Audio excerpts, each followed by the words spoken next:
hari ini kita berkumpul atas dasar persaudaraan kita dengan orang-orang Palestin. Dan kita juga harus tunjukkan kebersamaan kita dalam menuntut kebebasan kawan-kawan saudara mara kita dalam misi global Sumut Khotila.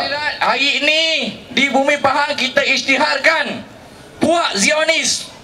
Puak Zionis ini adalah sebagai puak paling penakut dalam dunia.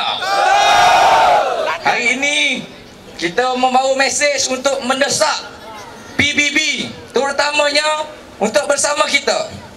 Sebab apa yang dilakukan oleh Zionis ini adalah telah melanggar resolusi 2720 PBB, iaitu apabila ada misi kemanusiaan sepatutnya harus kita beri ruang dan pastikan ia selamat.